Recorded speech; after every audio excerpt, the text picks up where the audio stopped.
Hello everybody and welcome back. My name is Digi and today I'll be giving you tips and tricks on how to complete the 3rd anniversary badge event. But before I keep going, shoutouts of the day go to Yusef, they being a channel member, a master badge hunter tier, which is the highest tier, so thank you very much for supporting it, and AJ Kumar IO8OR. Thank you for being first, commenting first.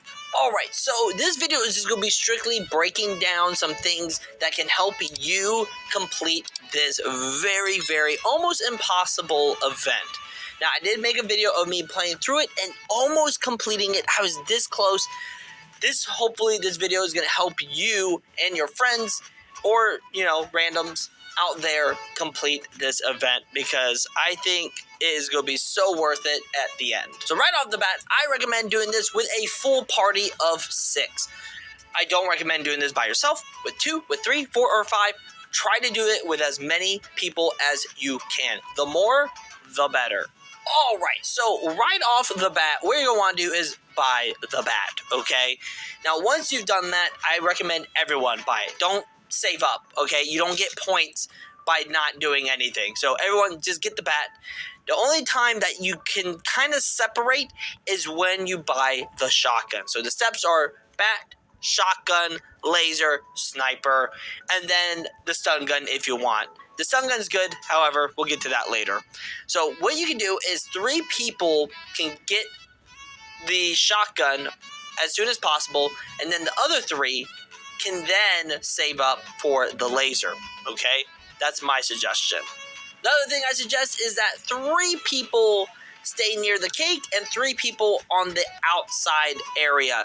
Now, what's cool about this is the NPCs will be attracted to the ones on the outside, and pretty much what you do is you aggro them. You get their attention and they will follow you. So take them as far away from the cake as possible if you're on the outside, and just keep attracting them away, okay? 3 people do that on the outside, 3 people stay on the inside to keep away, any of the cakes that get through. This is a whole lot easier when you have your shotgun by this time. Also, a little cool thing you can do is at the end of a wave, if you have low HP, just go ahead and reset yourself. You just come back with a full bar of health, and it's just a lot better that way instead of dying right off the bat at the start of a new wave. So just do what I do here and reset, and you get a nice full bar of health. My other suggestion is don't waste money on the med kits. There's literally no point on using the med kits. Just don't waste your money on that. Save up for the guns and save up points for healing the cake. The grenade is good, however, I haven't had good success with it lately when I was trying this, so just focus on getting the weapons, and early on, the laser. The laser is so good. Laser beams for life. Now, another cool trick you can do is once you get your shotgun, in the early rounds of the game, you can actually get on top of the fence. That's right. Now, what happens is when you get on top of the fence, the NPCs will still get attracted to you. However, they kind of just freeze in place, and then you just pick them off one by one with the shotgun, just like this, sitting on the corner, and they'll spawn in and just kind of just freeze and not know what to do. So the fence is a great early round, early wave little tip trick you can try doing. You can have one at the front, one on the back, and one off to the side, or you can just have everyone kind of on the outside, and then that way no one gets near the cake. It should be pretty, strong move to do in the early game. As you can see here, this guy's on the ground. However, it really does work well. Now, another little trick you can do is grinding points. You see that mage? That mage spawns in little minions, and those minions actually give you points. If you and your friends or anyone in the game don't kill them like I just did there, don't kill the mage, kill the minions, because you actually get points for killing the minions. Now, this leads to my next point here, points, is the boss. This first boss does not have a lot of time. Don't waste time trying to kill the minions. I recommend getting the laser by this time. If you don't have the laser by the Chancellor Caker, the first boss, this is going to be really hard.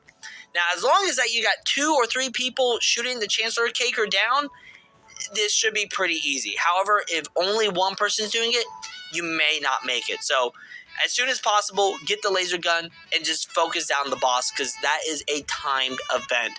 Everything else is fine. So focus the boss, get rid of him, and then you can take your time, get back on the fence. You can also get on the truck right here in front of me, or get on top of the barbed wire or chain link fence as well. So that's before you start getting the NPCs that shoot at you. All right, the next weapon is the sniper. Okay, now this is the strongest weapon currently the way they have the event set up. It does pretty good damage early on in these waves. It's a nice single shot. It does do a little AoE. So if you have like a little group in front of you, you can actually aim at the ground and hurt them like so. However, this is still a very strong, powerful weapon to try to get as soon as possible. You know, I have it at wave 8 right here. So earlier, the better. Again, what you can try doing is dividing up.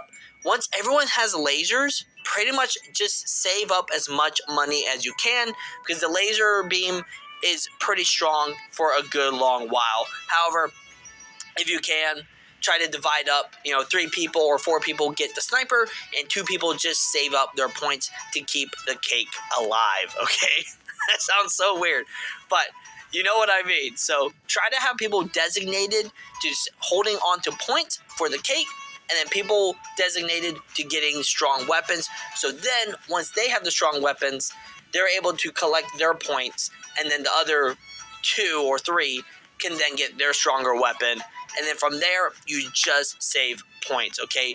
Don't waste it on med kits. I'm telling you that again. Don't waste money on the med kits. Now, things can get really crazy, and all these plans can fall apart. Just remember a couple of things. Try to keep the bosses away from the cake as best as you can, okay? If you see one person go down and they're attracting the boss away, you step in and pull them away too. It's kind of just like a rotation kind of maneuver, because the moment that boss gets to that cake, you're going to lose a lot of health and you're going to have to use a lot of points. But at the same time,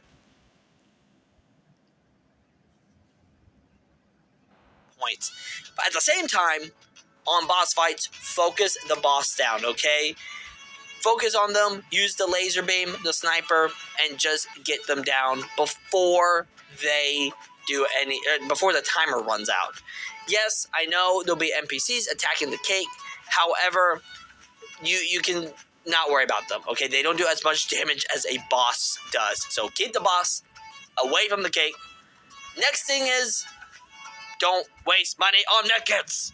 Another thing is, later down in the waves, there's going to be healing mages. Essentially, they just take away all the hard work you're doing to all the bigger bosses. So try to focus down the healers if you can. I know they get really hard to hit because they're in the crowd. That's why, you can try using the grenade or the sniper and kind of shoot down at the ground, because it does do damage to the other characters. However, harder said than done. So try your best to focus down the healers, because then the bigger characters or the bigger NPCs hitting the cake will just keep healing, and before you know it, you've lost. All right, and for the wave 20, the infamous wave, literally spamming enemies. That's all it is. It is pure chaos currently. As I'm making this video, it is super hard. It's not impossible, but it feels very impossible. You need to focus down the Banisher, okay? I mean, yes, I know it's, again, harder said than done, but try to have at least 2, 3 people just focus him down, and also on the things that he spawns, all right? There's going to be wraith nests, and then there's going to be a point where it's like a giant pillar. It almost looks like a lamp post. I mean, it's as you can see, it is insanity, okay? And I know, like I said, it's harder said than done, but if you can get just a couple of people just focused on the boss, and if you want, try to just maybe have someone off to the side, very far away, who can then just focus down on enemies, just gaining points to keep the cake alive, okay? However, it's probably best for them to interact than just sitting back almost AFK and shooting. Try to pull as many enemies away from the cake as you can early on, because before you know it, there's going to be just way too many by the cake, and if you get close, you die anyways. So try to keep them off the cake as soon as possible, or repair the cake as fast as you can, at the same time doing damage to the enemies. But as you can see here, we pretty much just fell apart. So unfortunately, the wave 20 is quite literally almost impossible. Other than that, that's all I got for you guys. Just heal, heal, heal. Don't waste money on med kits. You're going to die so fast at wave 20. There's no point. But there you go. Those are the tips and tricks I got for you guys currently. They might nerf it. They might make the bosses easier, the timers longer. I don't know what they're going to do. But as the current timing of recording, there are no badge morphs yet, and it is a very hard event. However, it's very rewarding still if you can complete it. Other than that, good luck. If you enjoyed, leave a like, subscribe down below, join the badge hunting squad today. Thank you to everyone here becoming channel members, supporting it. And as always, stay awesome, stay cool. Go love badge hunting. Bye-bye.